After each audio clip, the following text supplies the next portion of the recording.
Ready? Yeah. And all right, here we go. And we're back. This is going to be a fun one. It's very off the cuff. A friend of mine, Will Ramirez, or is it Ramirez? How does it go? I was born in Florida. Do you roll the R? You can just do Ramirez. Yeah. Ramirez is You can good? say it as white as possible. It's fine. Okay, because that's the only thing I know is white. You don't have to I'm about Ramirez. as white Yeah, as no, they no, fucking no, get. no. Yeah. So, Will, and if you don't know who Will is, I don't know how you missed it. This dude is like a fucking savant when it comes to stone making. This guy is, and I have a high respect for true artistry, and this guy is one of those guys. So I've been a strongman for, I don't even know how many years now, but every event that I've been to all across the state, anywhere that I go, even before I knew who he was there. So this guy is not only an athlete in strongman, but he's a presence. So he's volunteering at these events. He's always helping orchestrate the events. I believe now he's involved with the federation as well, but he's also a competitor. He's very well known in the strongman community, but his stones are like a side project of his that he does, and he does stone work for a number of different things, not just events, right? But you just do stonework. My stones have been used at OSG, which is the World Games for everybody who's not 500 pounds. Right.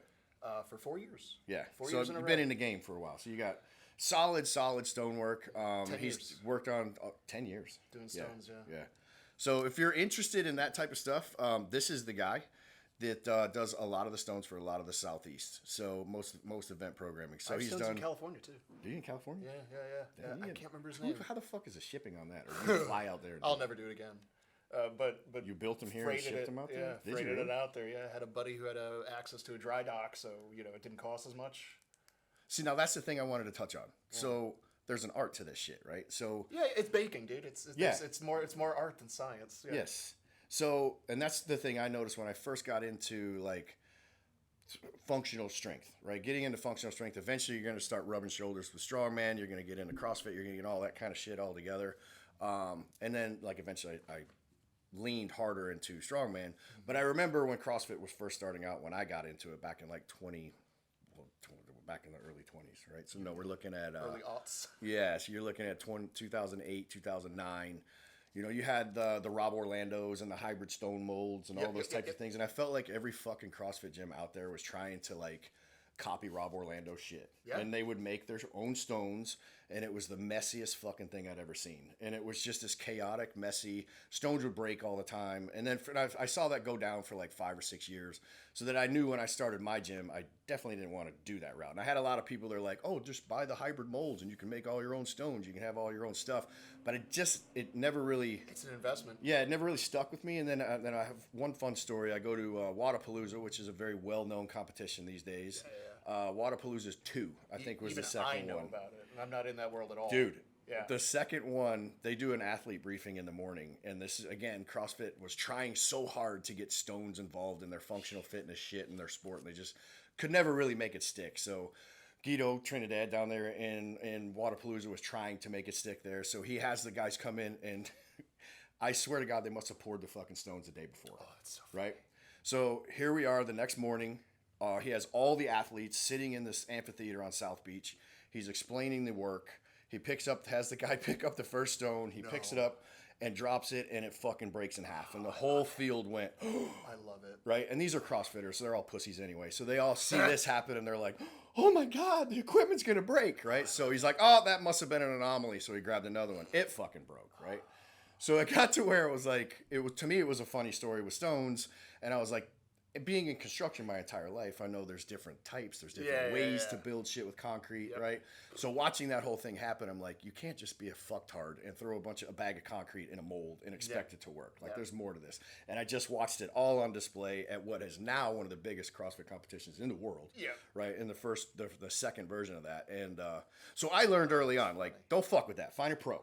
Right? Even though I'm really good at construction, find a pro. So when I met you, X amount of years later, and you have take this thing under your wing as your side project. You're good at it. We've probably known each other 6-ish years now, about right? 6 years, Give or take, yeah, I 6 think, years, right? yeah. And you've come up here and worked on our stones. Minimum 2020 we met. Yeah. I think even earlier than that. It's been right around 2020, right before that. But yeah, so that's my little segue on stones. So I want you to kind of introduce yourself, what you're doing, why you do it, and then we'll just kind of jump off from that. Yeah, man, you just, boy, so many emotions you're just elicited just talking about any of that stuff. When you talked about the homemade stone, that's the whole reason I even got into stones. I saw Elliot Hulse, which is he's kind of a local Florida legend, based on the west coast of Florida, and he was a strongman, but he got super popular on YouTube because he started. And I'm not discounting what he was able to do, but he was an early adopter of the platform. Okay. In the fitness sphere, and that's always a great place to be when you're running, honestly, anything, right? Being an early adopter, because his channel just exploded. Right. And I remember seeing him lift these gigantic, balls, just gray balls, and I was like, that is the manliest fucking thing I've ever seen in my life. There's just something primal about. I want to do that. Yeah. How do I do that? And this is 2013, 2014-ish. I was still living in a, studio apartment where if I rolled over, I was like, well, there's a rat. Where are you staying, buddy? There's no room, dude. Like, you need to pay some rent, bro. Yeah, like I can piss in the toilet from my bed, bro. What are you doing? Right. Where are you gonna sleep? You can stay, but I don't know where. Right. And so I had nothing, and I was just like, cool. Marketplace wasn't even a thing then, I don't think yet, or if it was, I mean, Craigslist was still the place to go, get murdered. And I think it still is. Nobody was selling stones at all. I think Steve Slater up in Ohio had just started making molds maybe 3 years prior to that. Right. And I remember just looking at the price of them, and I was just like, dude, he wants how much for a mold? And so I'm on, I think 4chan. I don't even think Reddit had like a strongman place yet. I think 4chan was still the only place you could find anything forum-wise for like strongman. And someone's like, oh yeah, it's easy. You just get one of those like exercise balls and you cover it in plaster, and then you take the ball out and then you just pour the concrete in it. I don't know anything about concrete. I don't know anything about plaster. I don't know anything about strongman, really. Right. But I gotta do this, man. But I could do this. I've got to do this stone, And I poured that stone, and I remembered when I cracked it out, I still have it too. I've moved 3 times, and I've still managed to keep that first stone I ever made. Yeah. And it is the shittiest stone you've ever seen in your entire life. It weighs 173 pounds.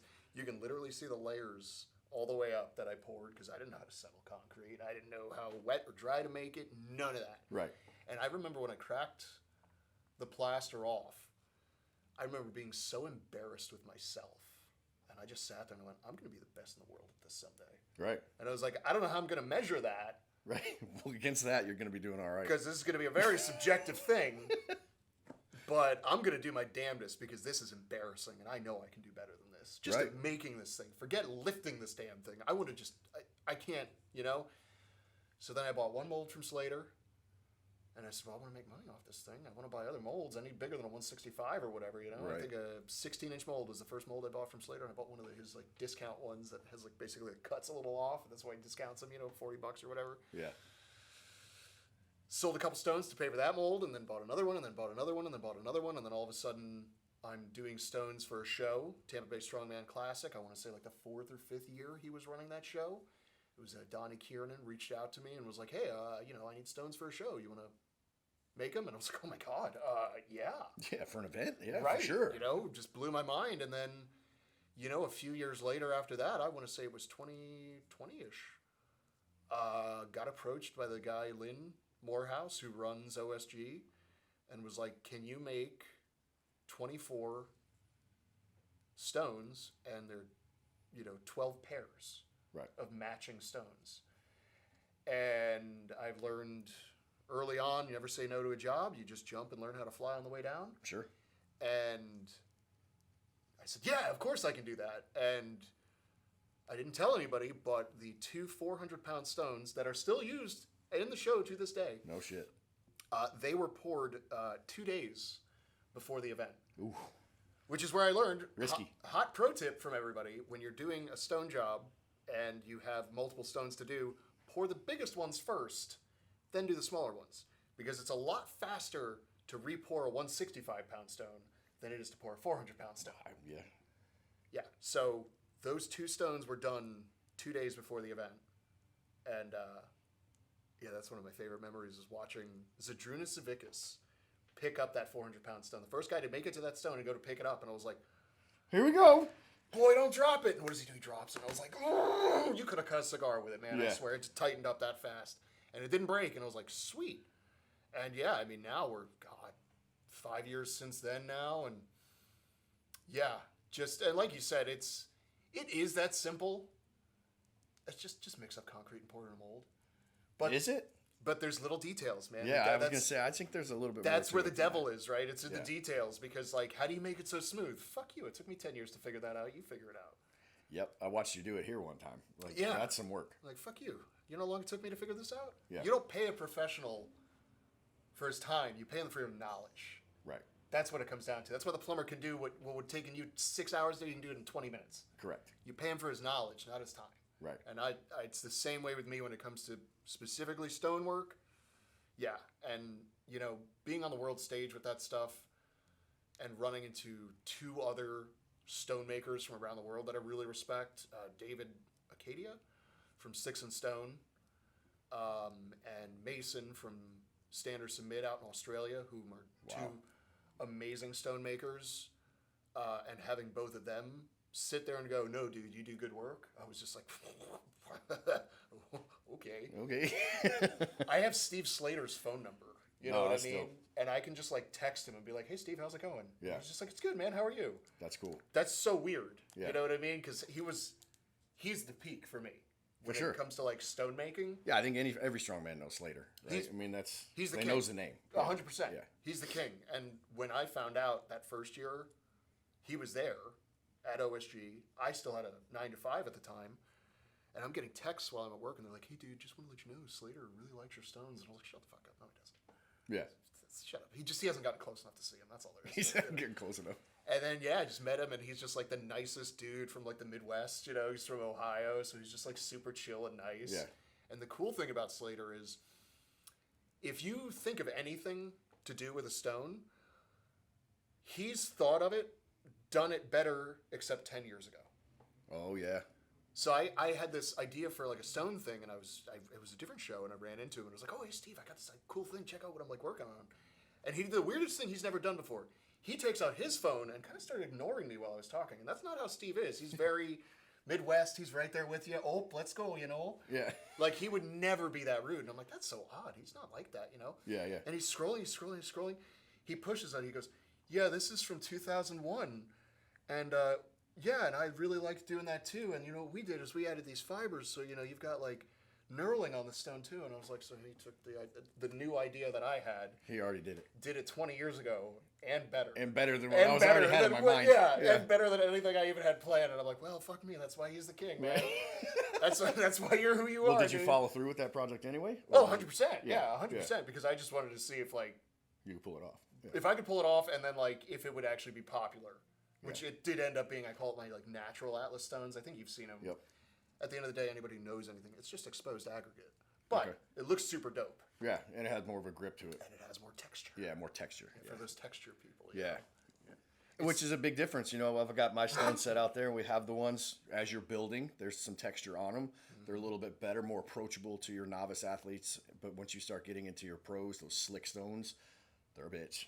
When they're heavy and you're sweaty and you live in Florida, like, and you start getting wet, like, it gets to be a real science. That's the only reason I wear a shirt when I lift stones. Yeah. Oh, yeah. Other than that, why would you wear a shirt? And I just tie it off on the back because I just sweat so much. That's the only reason I wear sleeves, too. Yeah. Like, I'm not scared. I've still got stone scars. Like, Yeah.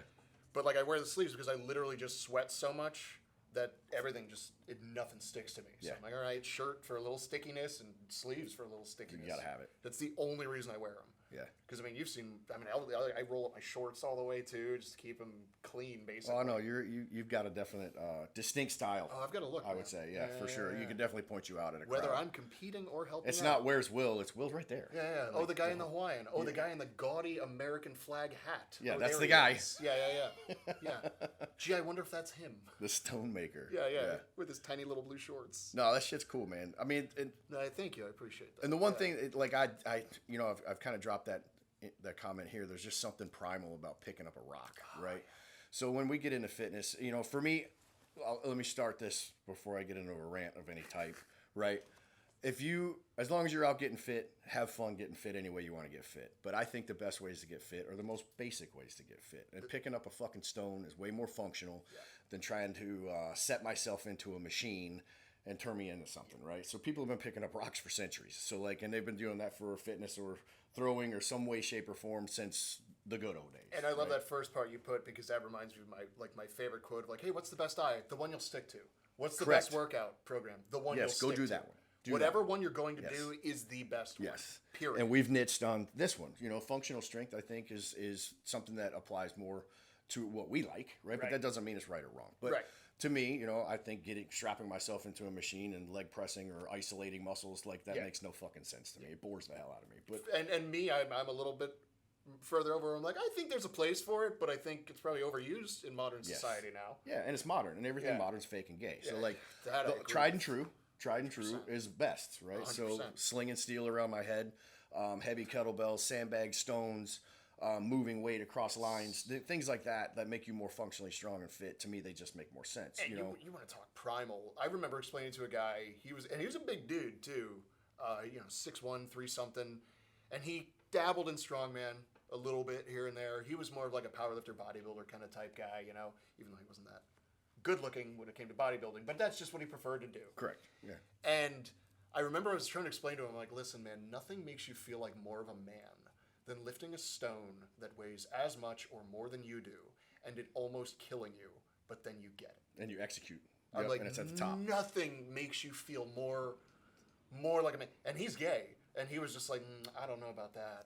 And then he finally did. And then he went straight. Like well, I think he became a top actually, but well, same thing. Yeah, no, and he was just like he came to me on like a Monday, and he was just like, I was in here on Saturday, and I did the 275 stone finally. I get it now. And I was like, I can't explain it. Almost like girls. There's no way to explain it. You can't explain that feeling to anybody. No, I agree, man. Where it's just like, and I'm a man, so I just say like, it's the manliest thing I can possibly do. It's functionally strong. If you think, I was thinking about that when I was coming over here because I knew we were going to do this podcast, and I was like, I like fighting. I like wrestling. I like grappling, right? So if you take two guys that are experienced in jiu-jitsu, they both have equal skill levels, right? But I got one guy who does his strength and conditioning. He does a bodybuilding split, right? And I have another guy who does strength and conditioning, and he does strongman. Who the fuck is going to win? The guy who functionally uses his body during strength and conditioning, right? If you're equal in technique and skill in your jiu-jitsu, the guy who's going to be overall stronger is going to be the one that wins. And the guy that's training that strongman sport, that functional real-world fitness versus that isolated bodybuilding split, it's obvious who the fuck's going to win, right? And that's why it has that feel. When you're picking up a fucking stone or a rock or those things, like, you're using your entire fucking body. Oh, yeah. Your soul is getting involved. Yes, there's no choice. And, I've spent 30-something years on the planet trying to find a situation where I was too strong applies. And I still have yet to find it. Yeah, me neither. I've never found a situation where it was like, oh, no, you were just too strong. Yeah. Like, no, it's usually you could have been stronger, yeah, actually. It's usually a good thing to be stronger. Yes. Yeah, I've very rarely, I still have yet to find it, And I would say, especially in combat sports, I mean, how many times do we have to see it where these pretty gifted athletes and already gifted fighters get hooked up with some fucking coach who's all into like functional fitness bullshit, and then all of a sudden they lose their next 3 fights. Right. And it's just like, I wonder what happened. Right. You mean standing 1 foot on a fucking Bosu ball and doing isn't gonna do it, man. The opposite arm, like 10-pound kettlebell press is doing fuck all for you? No, we need real weight. Gee, how did I guess this could happen? I'd have much rather had him just fucking doing squat, bench, and deadlift. That probably would have done, at the minimum, less damage than what you're doing to him. Way better base. At minimum, less damage, right? Yeah. I'm not even saying it would help, but it would have done less damage. Yeah, you know what I mean? I agree. I mean, how many times do you have to see it? And it's just exactly what you're saying, where, especially fighting, you're talking about wrestling, like, we've got sandbags in strongman. What's closer to a human body than a sandbag? Exactly. You literally want to pick somebody up and throw them? Yep. Like, if you can suplex a 300-pound sandbag, you can suplex pretty much any human being alive. Yeah. Like, straight up. Period. Sure. Yeah, and there's technique involved in it in grappling sports, of course, but you learn that technique so much better in strongman. Oh. And then when you go to apply that on the mat, it's devastating to watch. I've got a friend of mine that trains jiu-jitsu in Orlando at Combat Sports Academy, Jeremiah. Dude, I just watched one of his videos today, 300-pound sandbag, like it's a fucking toy. Like it's a toy, to the shoulder. Dude's a monster. I can't even roll that downhill most days, Shit, man. He gets a fucking hand on you, you're done. Oh, yeah. You're done. Yeah, no, it's, and I tell you what, grapplers and wrestlers, especially like a lot of high school wrestlers, seem to gravitate towards strongman. And I think it's because there's a similar mentality to it. It has a lot of the same feel. There's a lot of the grit behind it, and like you said, that there's so much of strongman is just like grabbing and holding shit, and it's like it You probably use your feels whole the body. same. Like Yes. I never got involved in wrestling. We did a little grappling. One of our teachers in high school was like he did wrestling in college, and then we started like a club, but we didn't do actual like Greco. He did actual Greco-Roman wrestling. Yeah. And I remember just watching him, and he was kind of an out of shape, like 40-something-year-old dude at that point who just sort of let himself go. And dude, just watching him just like hip toss somebody like it was nothing. And I was Right. like, he's still fucking got it, bro. Oh yeah, dude. That's crazy that he's Yeah. still got it, like just like hip toss. And he was the most soft-spoken dude too. It was the funniest thing. He was just like, I'll show you hip toss. And he just did it. And I was just like, what happened to Jerry? Yeah. Jerry's just gone. Yeah. And I just, but we get a lot of wrestlers, and I see them, when they stick with it, they excel. Although I understand if they don't stick with strongman, because It'll wear you out. It'll wear you out. it's one of those sports where when you see somebody stick with it, they are truly for the love of the game. Yeah. Because there's not a lot of glory, externally anyway. There's not a lot of, it's like any sport, they love you when you're on top, but the second you fail, Yeah, they don't even know who you are. people forget your name immediately. Wait till you're masters. Oh, who? Right. What? Yeah. And there's not a lot of money in it either for the athletes. So you Yeah. gotta kind of just love this shit. And I am not saying I don't want there to be more money for the athletes in the sport. I'm not saying that. But what I'm saying is I would love for that spirit of the sport to stay in the sport. Yeah. Where it's like, you look at a sport like football, and I'm like, how many of these guys are actually just out there because they love the game? Not know what I many mean? anymore. You brought up a really good term. You called strongman a blue collar sport. Yeah. And that hit me today. I was like, it is a Yeah. blue collar sport.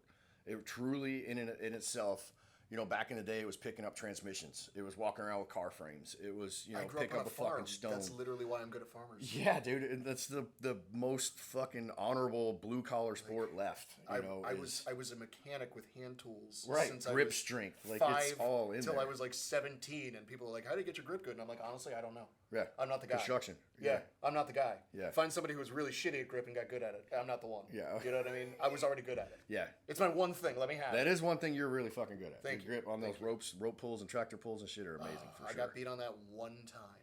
Never again. Never again. Never again. No, sir. I was the only one at that show, at Steve's show, 2 years ago now? That was Manatee, wasn't it? Manatee, yeah, at the fairgrounds. I was the lightest athlete to complete it and the first man. Yeah. And all the other men that were able to complete it were at least twice my body weight, Yeah. minimum. Even the guy I was competing against, I went with the 200s for that, and I weighed in at 183. And he had to cut weight to hit 220. Yeah. And I beat him. He Yeah. didn't even I was finish there. it. Yeah. I was pulling that fucking thing too. Yeah. Yeah. I don't get me wrong. It was literally a Fast and Furious moment. Like, hey man, any real racer winning is winning. But Right. I had like 2 seconds before the buzzer. Yeah. When I finished that, and I got tired at Yeah. 57. I was like, dude, I talked a lot of shit. I better actually do this. But yeah, I mean, the blue collar sport thing was cool. You're right. There's not necessarily a shit ton of money in it, and people do it because of love of the game. Yeah. And that's another thing we were kind of leaning into a little before we started on the podcast was training and how it can beat you up. But I mean, the thing I've talked about on this podcast a lot.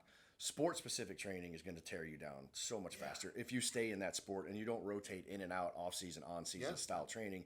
Your longevity in that sport is getting fast forwarded. It's getting pulled forward so much faster if you're not doing any off season training that gets you actually away from it. So I try to do off season like jiu-jitsu only training type stuff, or I'll even go back to like, God forbid, some CrossFit type shit or some Olympic lifting, right? Things like that. But then I get back into strongman when I get closer to season for me, what I've decided my season is, so that I'm not breaking myself down too much, so that I can actually stay in this sport in my 50s. And I was just going to say, you've been in the game longer than me, and you're smart.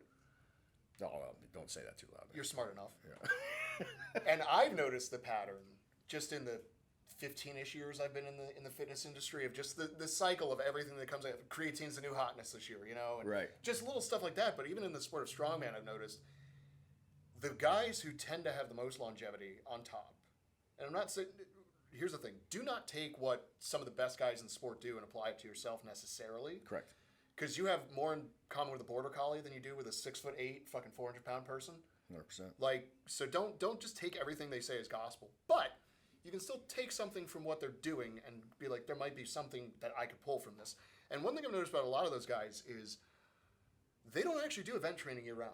Most of them don't even do their events until they're almost 4-ish weeks out from a show. Correct. That's when they actually start doing the actual events they're training for. And you'll notice it's given them the longevity, because if you do log year round, you're going to probably get pretty good at log, but then when it's time to actually do an axle, you're going to have forgotten how to do it. Yep. It's probably better to just focus on overhead strength in general and then learn to express that strength in the specific implement you're about to be testing. Whatever the implement is in the event, yes. Because, like you said, I mean, overuse and all that stuff, it's not, you're in for a bad time. And I've seen it. Yeah. And I mean, I've only been in, again, 15 years-ish. Yeah. And I've seen the cycle in strongman where it's just like, oh, hey, I thought maybe we should stop doing events year round. And I'm like, gee, that's a fucking 2012 idea. Good for you, bro. Yep, you got to learn that. Some people learn it the hard way, but, I mean, hopefully with this podcast, we can help educate some other people. As long as they learn, that's what I think. Yeah, as long as they learn, right? That's how I feel. Yeah. Because I'm a hard learner, too. Yeah, I had to learn everything the hard way, and then I try to preach the gospel to my members, and a lot of them listen, but other ones, when the young ones, they don't, and it's like, all right, motherfucker, that's their path. I'll be here when you fall, That's and their I'll help path. rehab you, and I'll get you back. That's your Don't job worry. as a coach. That's my job. Is to be there for when they finally say, I'll all be right, there. can I... I'll be there at your highest. I'll be there at your You know lowest, what I mean? bro, and I'll bring you back to your highest. That's kind what of a I do. beautiful place to be, I think, as like a mentor. Because Yeah. I've been the other side for so long of just like, now fuck you, I'll figure it out. Yeah. And then now I've gotten to the other side where I'm trying to tell younger guys things, and yeah, you don't know shit. I'm like, yeah, I really don't actually, but Yeah. I've seen some things, you know? I stayed in a Holiday Inn Express last night. Yeah. All right, man. So that said, we're running out of time on this particular show, but I'm glad that you stopped by today. We're able to kind of rap a little bit about strongman stones and introduce you to the world. Here in Ocala, we got a lot of people watching here in Ocala local, but we do have some national guys too. So, yeah. No, let's go. Will Ramirez. Ramirez. All right, guys. That was Forging Better Humans. We'll catch you next week. I think we're going to have a special guest next week, and we'll let you know. Out.